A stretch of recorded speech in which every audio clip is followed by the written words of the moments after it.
Hello, everybody. It's 3:11 p.m. Central Time on the 6th of December, 2022. Hope you're doing well. We are here on the Earthquake 3D live stream. It's Tuesday here in the U.S. and already going over to Wednesday internationally.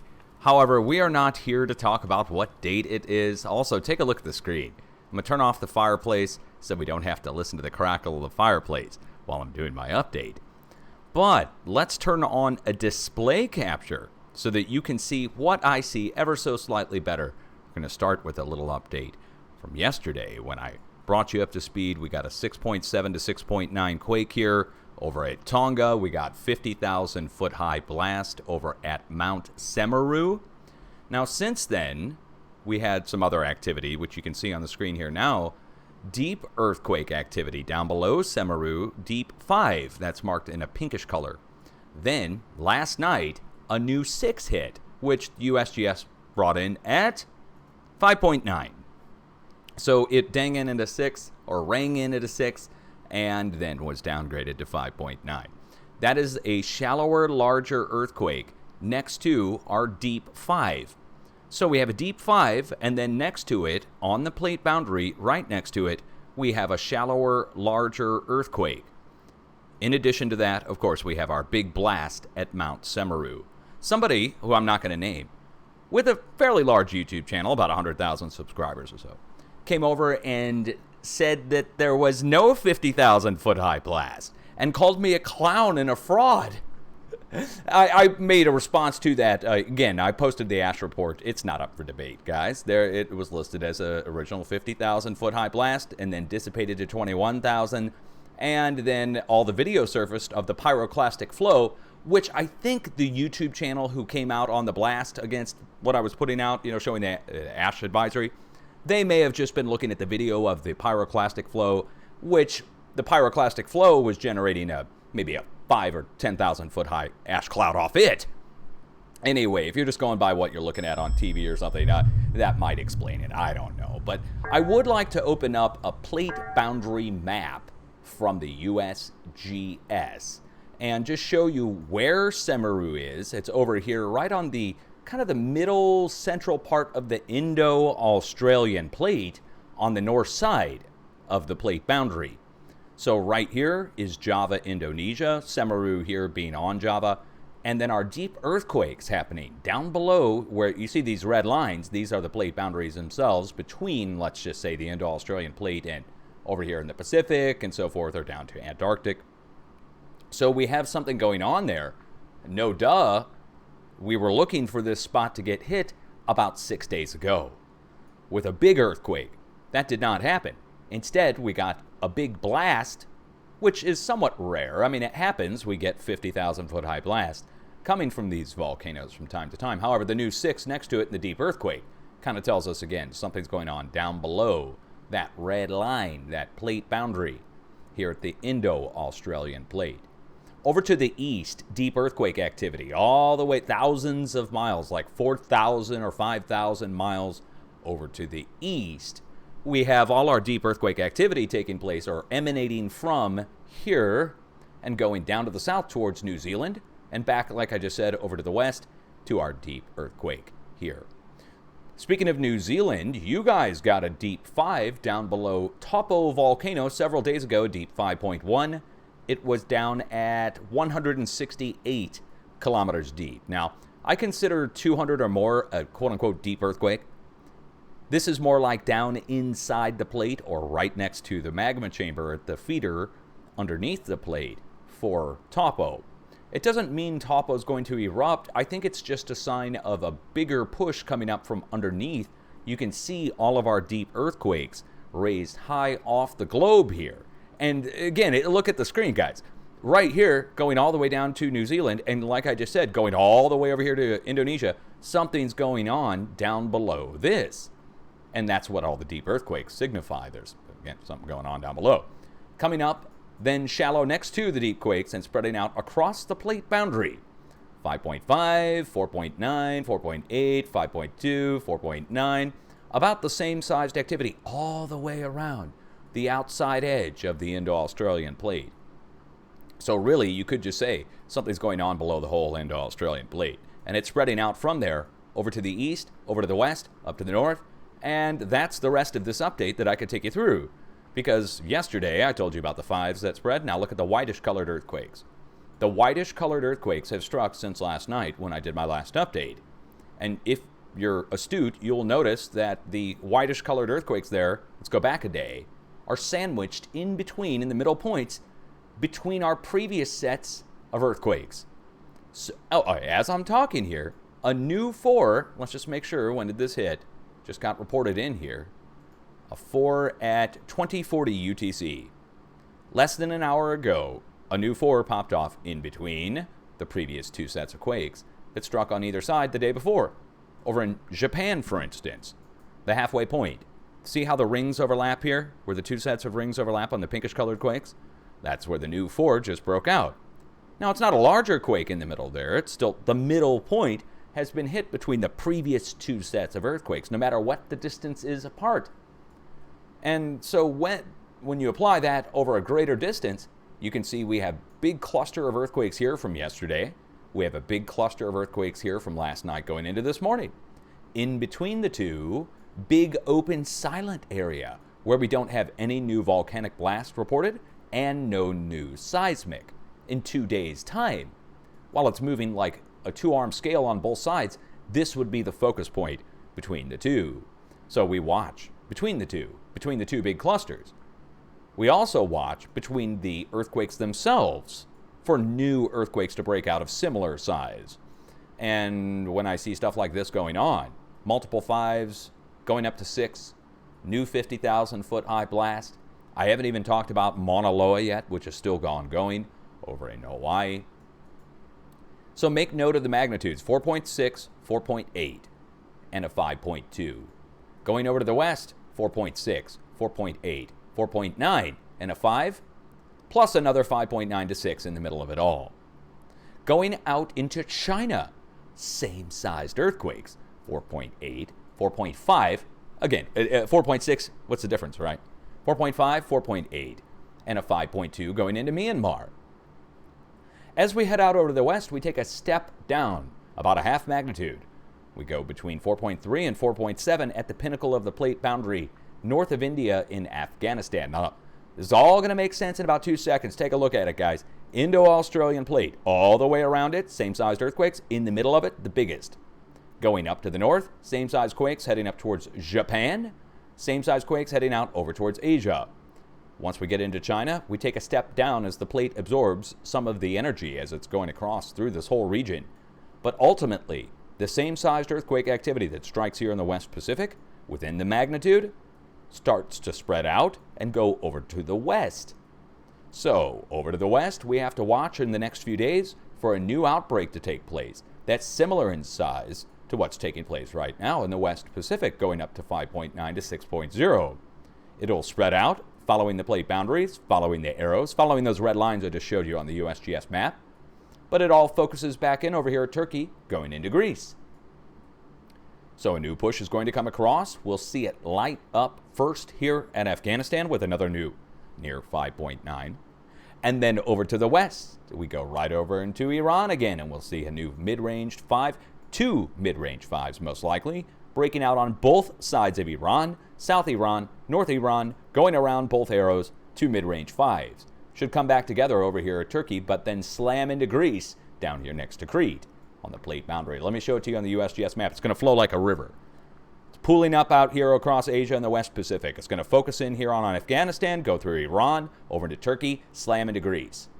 And right here at Crete, at the W-shaped bend in the plate boundary, we should see that combined total of everything coming across, 5.9, breakout. Then we'll see a spread go around Europe again, just like what we're seeing now, but most likely a half magnitude larger. And for Italy now, we're going to have to talk about just east of Italy, over to Bosnia, up into Croatia. Bosnia, Croatia. You guys should be getting mid-range to upper 4 activity, as well as up into Poland, mid-range to upper 4 activity. I think this time it's going to go around Italy. Now, the reason I think that is previously we broke in Italy. Let me show you where we broke. We broke from central Italy to the north all the way to the plate boundary and up into France. multiple 4s and 5s. Again, out on the east side of the plate boundary, over in the Adriatic, that's where we're moving now. As this all shifted, now we're kind of breaking back over to the east, going around it like a rock in a river. So, should go around the outside edge. That puts us up into Central Europe and around the outside edge through Poland, then back to the North Sea. Now, for my UK viewers, I struck out in Scotland 2 weeks ago when I warned Scotland. And what happened? Well, the expected seismic did come into that region, quote unquote, but I didn't get it right at all. It came in up here on both sides of Iceland. The exact size earthquakes we were looking for to strike up in Scotland. 5.0 exactly, right on the money. We were looking for 5, and 5 broke out on both sides of Iceland. Energy went around UK. That's really what it looks like happened 2 weeks ago. This time it looks like it's going to go out to the North Sea. So we should see activity out in the North Sea, going from Holland all the way, or Netherlands, whatever you want, going from right at the coast of North Europe, right out across through the North Sea, out to the North Pole. Now, I think the North Pole is going to show it this week. Last week we broke just to the north of Jan Mayen, well, however you want to say it, the little island right here in the tip of the arrow. I think this time we're going to go up to the North Pole and see the rare North Pole activity.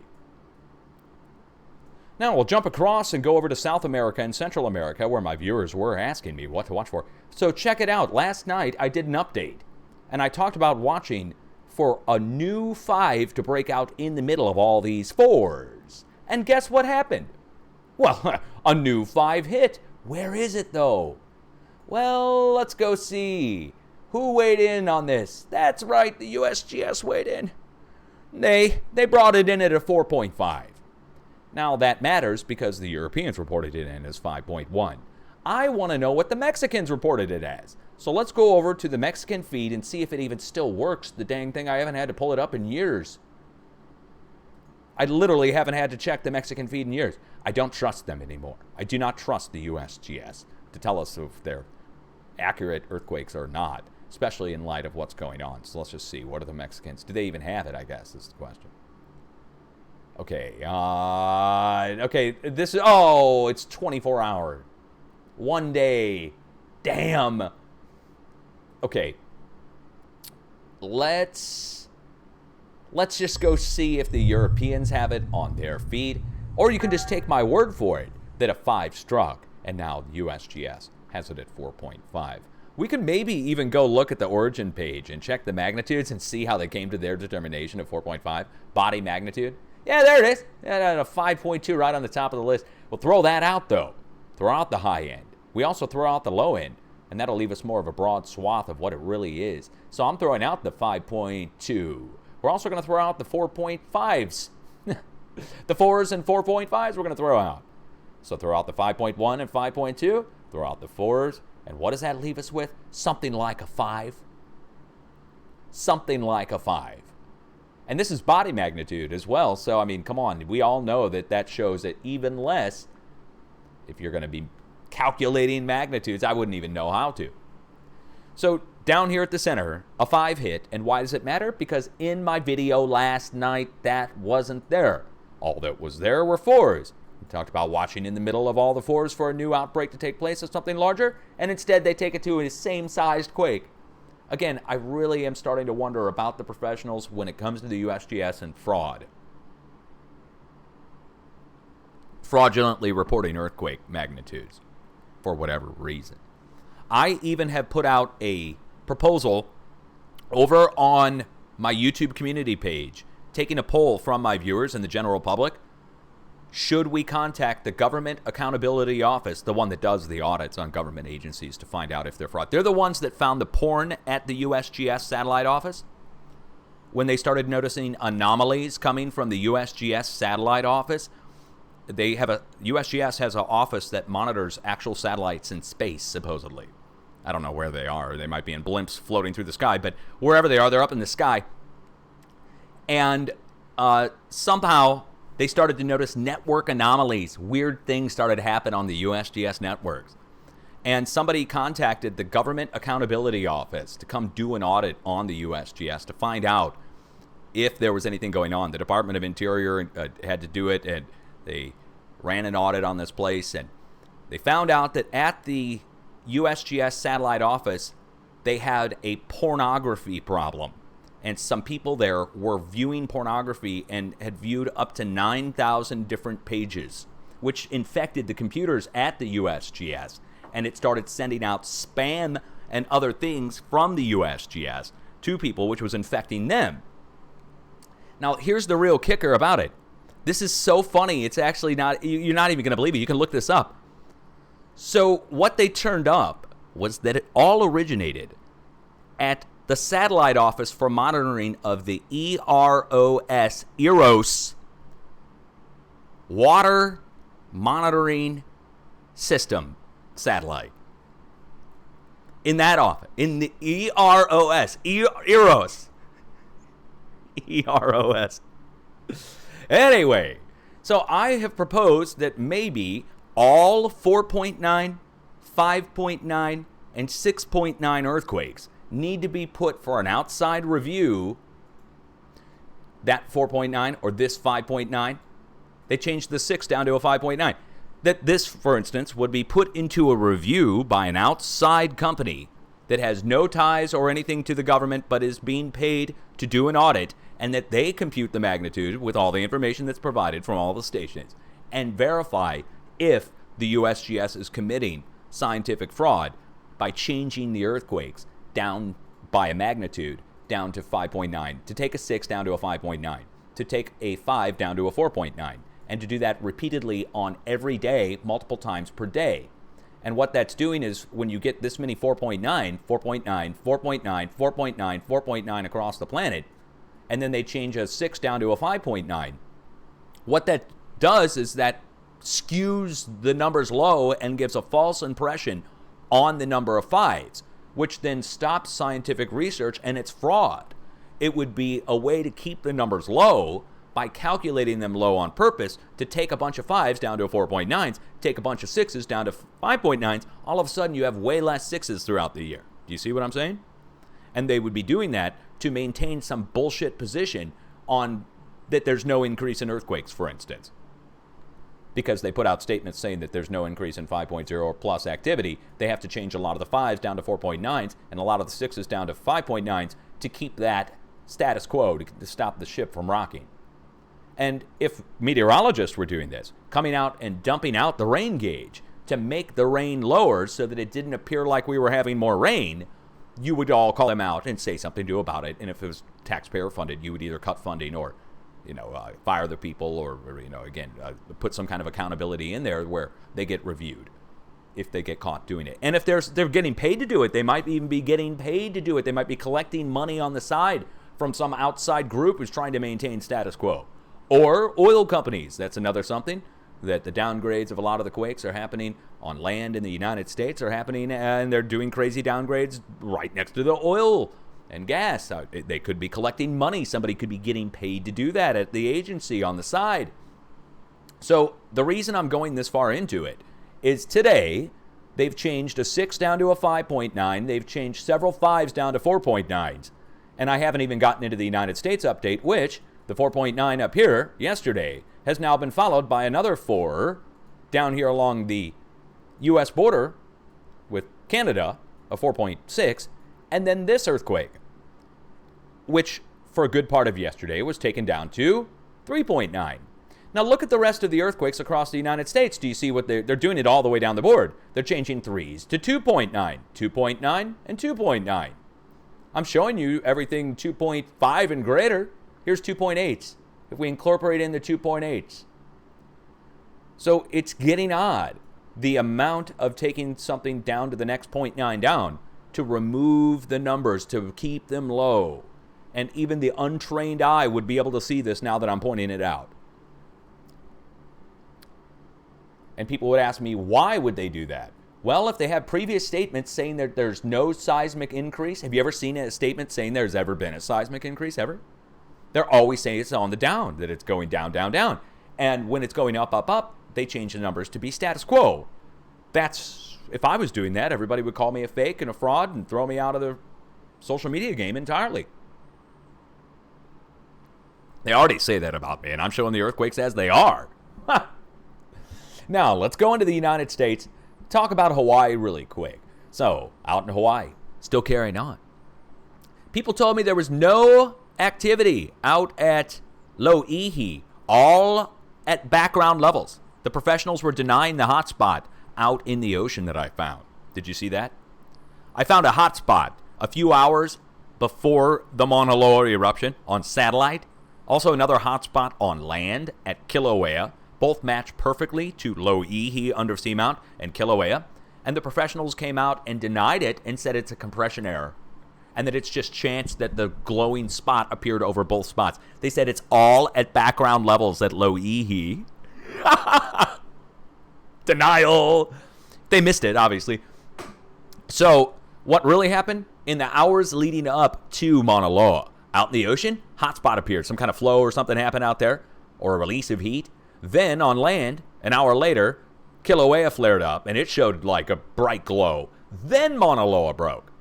And they said it was going to stay inside the crater. And instead of it staying inside of the crater, it flowed out the side of the crater. And then fissures formed on the side of the volcano, which are still going as of today. And, you know, I would like to show you guys something, actually. Let's go over to my YouTube page and go search USGS. This is amazing. I don't know if they're still running it. Let's go see. Yeah, look at this. 1.4 thousand people watching on the USGS page. I can show it because it's government funded. Wow. They've got a live stream going finally. They started a couple days ago now. A live stream of one of the fissures. I think this is Fissure 3. Is this Fissure 3? Let's see if they have it in the description. Fissure 3, erupting on the northeast rift zone of Mauna Loa volcano. It's 1 mile east of Fissure 3 and looks west. So they're a mile away and they're zoomed in. That's pretty good view right there. We're not even in HD, I don't think. Let's go see. Okay, here's 720. Yeah, it's in 720. Not bad. Not bad. Proof that they can do it, right? Like, this is what I was saying. They could have had this on day one and taken all the speculation out of it entirely. All the fear from everybody. Instead, we had to rely on, and I appreciate this, on the citizen journalists and the people who put their cameras out there to catch the lava flow from a distance. And the USGS had static cameras that they call live cameras. They're not. So USGS cameras are not, well, I mean, they take a picture and they call it live, but by the time you get the picture and everything, it's not. So live streams, as we know, are live, and you can either usually rewind unless you have it set to not rewind. And you can also watch up to current down to a few seconds. You don't have to wait minutes to get a USGS 15-minute refresh webcam, right? Webcams are not live streams. So now they've got a live stream going and people are watching, and I commend them. You know what? Let's just go ahead and boom, look at that. Look at that. I have no beef with science from the USGS. Observational science, my beef with the USGS has to do with other things that are going on. And denial. I appreciate the science they do. I appreciate them putting out cameras like this. I appreciate the professionals that work there that took the time to do this and risk themselves or whatever else. You know, think about it. They got to go up there and try and maybe they land in a helicopter. Who knows? I mean, dude, that'd be scary as shit. Could you imagine being in a helicopter flying up? Okay, so there's going to be good people there that are doing good science. But the agency is who's I've got a beef with. A non-human entity, a Frankenstein of scientists. It's a monster out of control. The greater corporate entity of the USGS is who I have a main, and higher ups at the organization is who I've got a problem with, and they've got a problem with me, and that's okay. This kind of stuff's cool, though, and I commend the USGS for doing it. And if I could send you other cameras, I would. But I'm flat broke now. I would have sent you the drones. I would have sent you 10 drones to crash into the lava. No problem. You could have streamed it back and gotten it all on the closest ever lava shot before the drone melts or something. I have no beef with any of you guys, and I appreciate you doing it. Okay. Now, finally, let's get into the United States. Oh, well, what are we going to look for? Well, in Hawaii, with all this lava coming out, the magma from down below comes out, of course, it becomes lava at the surface. There's got to be some seismic coming after this. There's going to be a big break. There'll be a break and a collapse at Mauna Loa. I guarantee it. Now, is it going to be big, big, big? When I talk about collapse, I mean like an actual break, earthquake. This will be just like what happened after the drainage of all the others. when the drainage happens, there's collapsing and deformation that actually takes place as the magma chamber starts to actually deflate from all that lava coming out. Now, it can be replenished. It can be pumped back up from down below, and you'll see it surge, just like what we watched back at La Palma, back on the Canary Islands. So I think we're about to start going through a series of earthquakes. So noteworthy earthquakes, 4 to 5.0 level, as this thing starts collapsing, and then it'll get recharged back up, and you'll start seeing new flows and outbreaks that'll take place at different parts around the outside edge of Mauna Loa. And it could go into spots where there's people now, as this thing collapses and recharges and collapses and recharges over the next several weeks and months. And that's where we really get into the hairy area of lava flows that break out quick and people have to evacuate quick. So we've now gone beyond the first part of this where the flow is taking place. But I think that's what's going to happen. I would be surprised if it didn't deform and start to, collapse a little bit after all this stuff flows out. I really would be. I mean, you probably all start seeing it in videos. Maybe even people might start uploading. They might start noticing around the volcano, miles going around it, that there's something going on with cracking going on in the roads or that kind of stuff will probably start to show, I think. I could be wrong. I'm not some kind of Mauna Loa expert. I'm just going on what the vibe is when it comes to all the other volcanoes. When they eject a lot of material, you start to see deformation and seismic that follows it up. And the seismic is usually in the 5.0 range. Just if we gauge it on all the other volcanoes around the planet, we tend to see these 5s start to pop off around the volcanoes after they start to deflate. And then they recharge again, and then you get a new lava flow, and it's really amazing looking. Okay, United States, lower 48, coming out of Alaska, where we had our 4.9, but that's so low. I was looking for huge activity last week, and instead we didn't get anything. And I mean nothing, except for Pavlov volcano erupting. But Pavlov volcano erupting, as well as the Mauna Loa eruption, as well as the 50,000-foot high blast, all kind of tell me that I maybe should have been looking for volcanic on this first, for the first week. So, again, I issued a 7-day watch, and in that 7-day watch, nothing happened that I was expecting, seismically speaking. Instead, a bunch of volcanoes went, including Mauna Loa. So that's big. It's just not the seismic we were looking for. So I maybe need to start to incorporate that in. Just trying to figure out where the energy went. Well, I think it's pretty obvious. Mauna Loa, 50,000-foot high blast, Pavlov goes, and there we are, and I missed the seismic. So forecast flop, because I didn't incorporate in something that I don't normally incorporate in at all, which is volcanic, except for to look and see where they're erupting.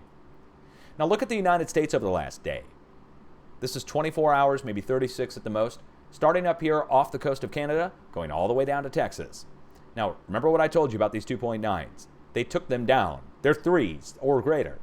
So we have a 3 up here at Montana, right at the Idaho border. We're going next to Yellowstone. We have a 3 down here at Texas. And in between the two, let's go back a day and a half. Boom, look at the spread of earthquakes. Now we're looking at 3 days worth of quakes, and it looks like a jumbled mess on the screen. But if I turn down the rings ever so slightly, you should be able to see we're following the arrows in a general path from the northwest, where we literally have earthquakes inside the arrows in Idaho, also up in Montana, and at Yellowstone. Going across Utah, going down to southern Colorado, going from Texas, and then making a beeline right through Oklahoma, up to Moberly, Missouri, rare quake, and the New Madrid seismic zone. Then down to Georgia, another set of rare quakes, rare, happens every few weeks to months. And then all the way up here at New Brunswick, Canada, right beyond Maine. So now, look at that. Look at this. Coming out of Montana, going down to Texas, going back over to the New Madrid seismic zone, and back up the East Coast. Notice anything? The earthquakes are matching the outside edge of the North American interior craton, which is the strongest, most stable part of the plate, basically. So what's going on here? There's some kind of physical flow going around the outside edge of the plate. It's huge discovery that there's a physical flow going on here, but it's not dominoes. It's not one earthquake causing the other. It's some kind of wave that's going around the outside edge of the plate. And it's dropping off relatively the same sized earthquakes within a half magnitude of each other all the way along it. From the west coast to the east coast. 3s and 2s, for instance, this time, going across the plate right now. In a day. But it all traces back to the 4s and so forth over on the west coast. But it's not that the 4s, let's go show you those again. It's not that these 4s are causing these 3s and 2s, so it's not one earthquake causing the other. It's that the 4s, 3s, and 2s going across the whole North American craton are caused by a greater force, something else. It's dropping off the earthquakes along the way. The force that I'm talking about, the wave that I'm talking about. I explain this in every update so new people can understand. Now, in between our earthquakes, 4 and a 4, we have our 3s. Notice that? They're coming in at the halfway point between our 4s. Now, if we take it down another notch, you're going to see the 2s come in between the 3s. And it makes a line that goes down through California. We can turn it down now and go on to California's coast. Go down through Napa Valley, down into San Francisco. Then we go down here to the valley, and this is where our 4 struck. Now, guess what's there at Kettleman City, California? Something that's actually pretty interesting. The USGS did a conference, and it's on their same USGS page that I just showed you for the live stream. If you go back through their videos a couple years ago, you're going to find that a researcher, she did several years worth of research about what's called subsidence sinking and severe subsidence. And for USGS to ever use the word severe is a pretty big deal. Here's the San Andreas, and she did a study from Kettleman City down to Bakersfield in a diagonal line from Kettleman City down across the valley down to here. Okay, and what did she find? She found that the whole area had sunk severe subsidence 40 feet, up to 40 feet. Not like holes or pockets. The whole area sank by 40 feet. The roads, the bridges, the houses, everything. Uniformly almost. All going down like an elevator or something. Okay, now, she blamed it on water loss. But then at the end of the conference, my hero gets up. Some dude in all black at the back of the freaking room comes up and gets to the microphone. And they take questions. And he asked about the oil in the area. And could the oil depletion be causing the subsidence, not water? And there's a moderator there for the USGS who's handling the microphone. And he cuts the guy off and won't let him ask the question. It starts basically talking over him. Now, look, we have tens of thousands of oil wells just right here where we start at Kettleman City. In that same diagonal line going down across to here where she measured from, look what we have. Look at how much oil and gas. Tens of thousands more. Goes through town, down across through town, down across through the valley, through the farm fields, across the farm fields, literally in the middle of them. That's not for water pumping, guys. This isn't for water in the crops. This is for oil. And now let me show you. All of this, from where she started her study from the USGS, Kettleman City, starting up here, going all the way down the San Andreas in a J shape that comes back up to this. All of this is drilled. Let me show you. All of this is drilled. Whole mountain range. See? They scrape off the tops of the hillsides and put the oil wells on that. It's the whole mountain range. Here's what it used to look like before they did it. Natural rolling foothills. And then they came in and scraped out every single one.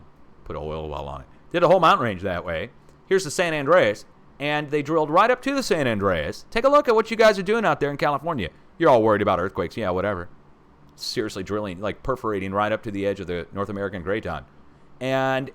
Or right up to the edge of the San Andreas. And the whole thing is all drilled. These are all oil wells. It's not a well storage yard. We keep going down the valley this way. There's more. Look like ants on the ground, right? Now, what did I just show you? I just showed you from Kettleman City, going down the San Andreas, going down in a J-shaped bend, down through the south tip of the valley, and coming back up around through the valley this way.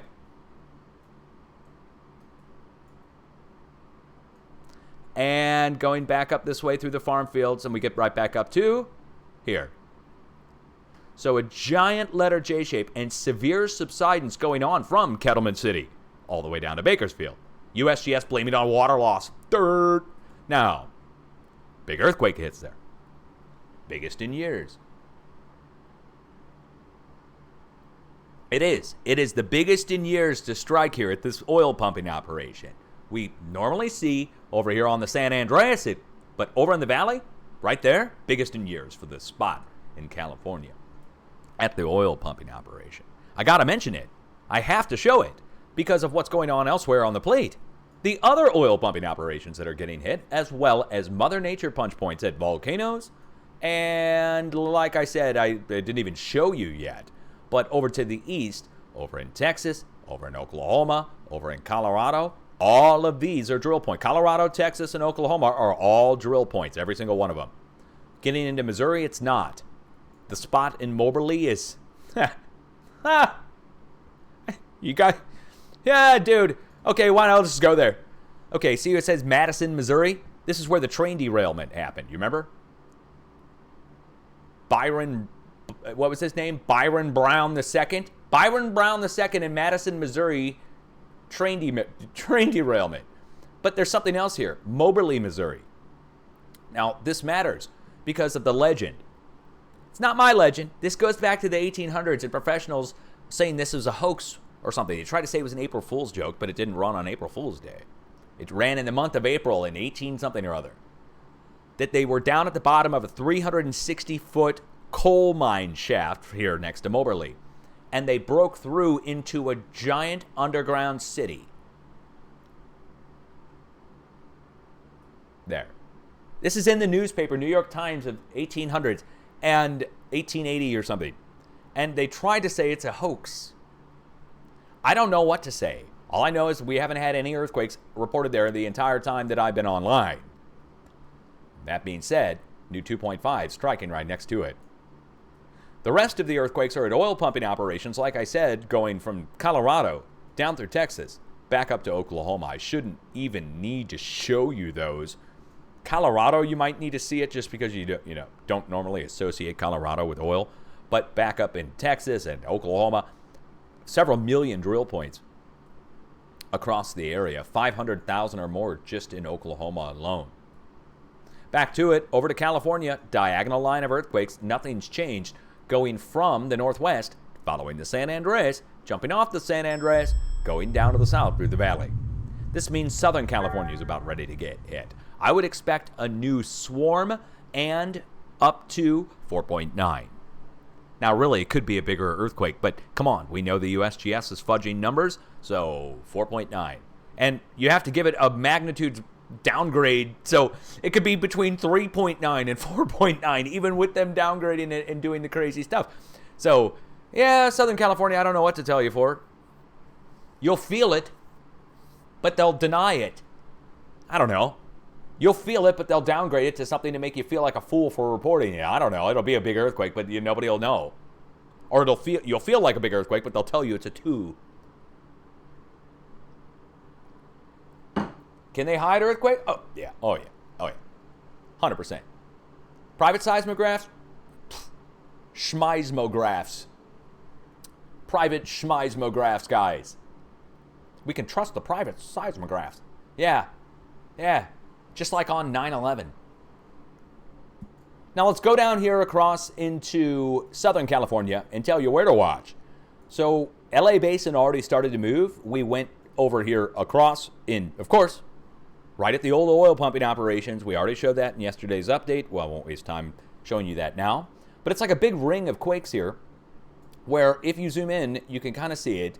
There's an open spot here. I would look out at the pinnacle tip of the open spot on the San Andreas. Let's go find what the name of the town is. Because I know it's LA, but... Yorba Linda? Yorba Linda! Back to good old Yorba Linda, Glen Avon.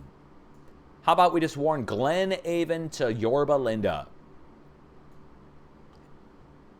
And it should be in the 4 range.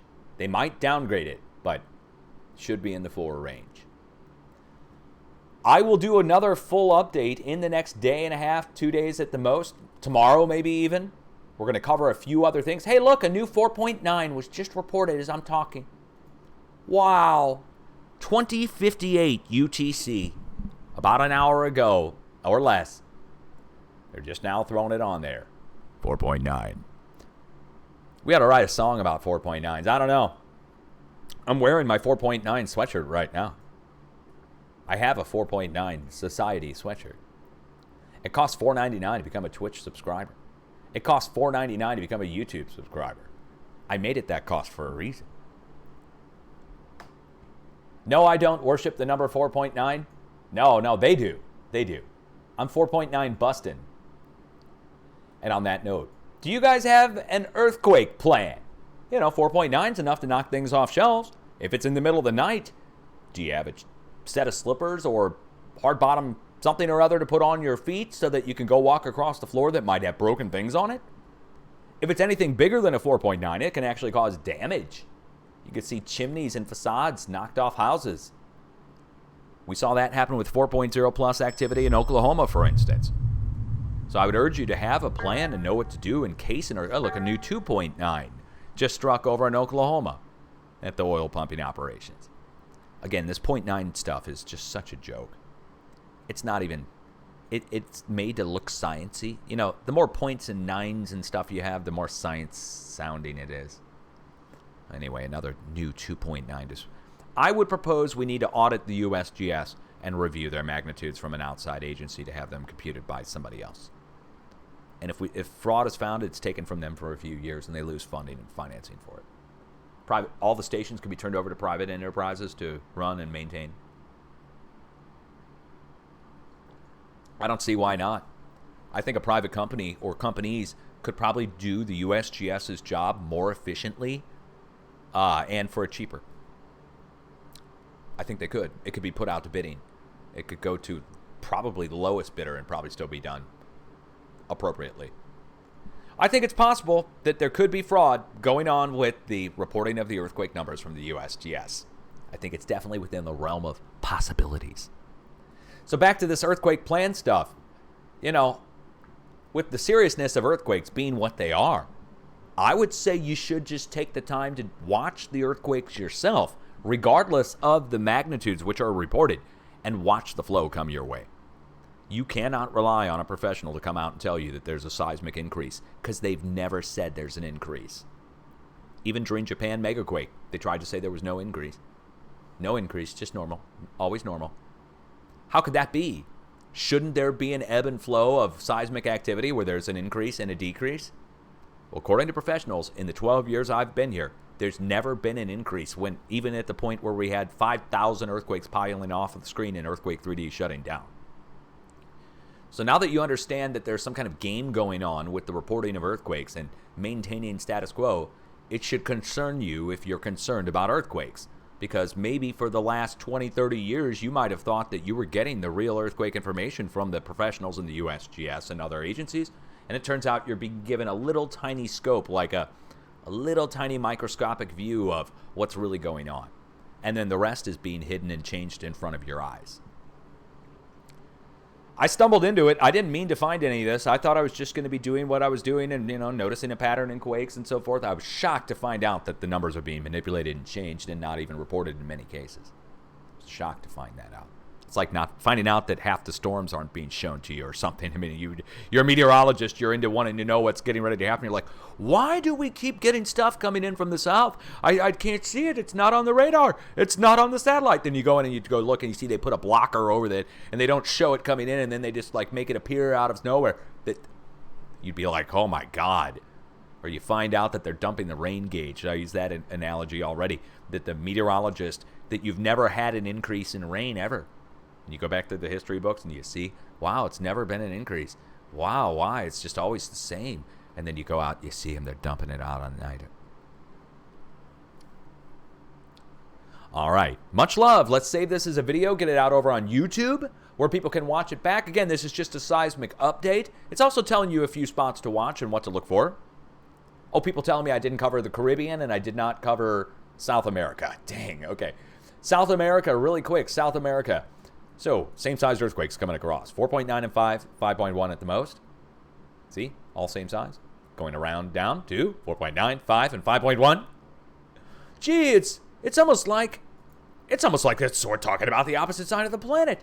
So we have a 4.9, a 5, and a 5.1, a 4.9 and a 5 and a 5.1, a 4.9, a 4.8, and a 5.1. Spread out across all sides of, let's go back to the USGS plate boundary map, of this. Spread out around South America, South Sandwich, Mid-Atlantic, up north into Central America, and back down across the coast of South America. We have inundated all the area with the same size energy that's across the rest of the planet, 4.9 to 5.1, except for the United States, of course. Except for the United States, where the information is not even shown to you out in the ocean. Again, to maintain that status quo. Can't have too many fives out off the West Coast. Seriously, man. So, same-sized earthquakes going around down to the south means 5.9 incoming to South America. Where? In between our current sets of earthquakes, this puts us at North Chile, where all the rings are overlapping. 5.9. North side also 5.9 due, or somewhere in the upper 5 range. This puts us at Colombia, Panama, just north of Peru. One final thing I'd like to do that I forgot to do, which was go check the Volcanic Ash Advisory Center and just go see what's going on there. Reventador has put off a blast. Let's see how big this is. 18,000 foot eye blast at Reventador. Let's go back over and see. Fuego's going discrete. Nevado del Ruiz volcano, not observed, but it's still there. 16,000 now at Semeru. That's way less than where we were starting out. Reventador again, new steam. Popocatépetl, people telling me to check that the blasts there have been getting big. 12,000 at Chivaluche. You remember the mainstream media put out reports a couple weeks back saying that there was going to be a catastrophic blast there. What happened with that? Sabancaya in Peru. Doesn't say. How big is this? 24. Flight level 240, 24,000 foot high. Sakurajima exploded, but it's only a 7,000 foot high blast. It does explosive blast. Semeru again, 16,000. Ibu at 7,000. No new additions to the list. This is the last report on December 5th from yesterday of the 21,000. That's off the 50. Oh, wait, hold on. I stand corrected. Ebico volcano. Ebico? How big of a blast? 7,000 foot high blast. Very small. Okay, that matters. We do need to pay attention to the volcanoes. Mauna Loa is not even on the list. I guess no ash, huh? Well, it is just a big lava flow now, so, unless you get a blast, which, oh, God, I don't even want to say it, but you remember what happened at Kilauea after it drained out? Kilauea drained out. The lava drained out. It started to collapse. It subsided. Kilauea did. The crater subsided, and then it got blocked, and then it blew.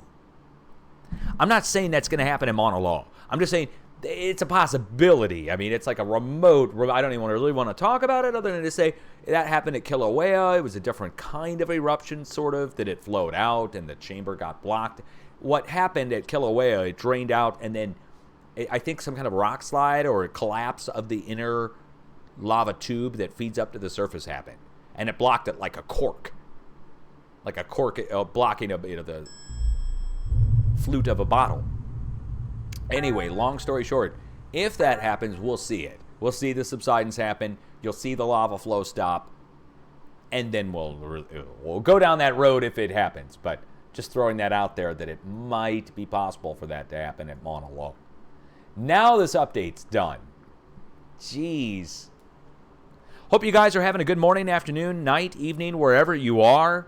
4 o'clock p.m. Central Time on the 6th of December, 2022. And I do have one final thing to say. I'm going to be putting out another video, not on YouTube, and I will make it known when I do it. that I think a lot of people are going to be interested in seeing. It's not related to earthquakes much at all, except for it has to do with me and a few things that have happened in my real life here over the past few days, going into last week, and over the past couple years, going back to 2018, 2017. A few odd things that I think everyone who's a longtime viewer are going to want to see and know. It may benefit you in the future. It certainly will shed some light on the current state of affairs online when it comes to making videos and so forth. I think many of you are going to be mind blown at the information.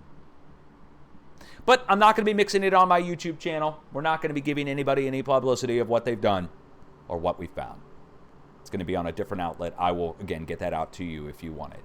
And I'll make you aware when it does become publicly available. It's not going to be today. It'll probably be a few days, maybe even longer. All right. Much love, everyone. It's been crazy being here. 12 years of doing geophysics here online with you. If you're a longtime viewer, I appreciate you being here this long. If you're a new viewer, welcome in. Earthquakes can be forecast. Anybody who told you it can't is either incorrect or pushing some kind of weird agenda. Peace out.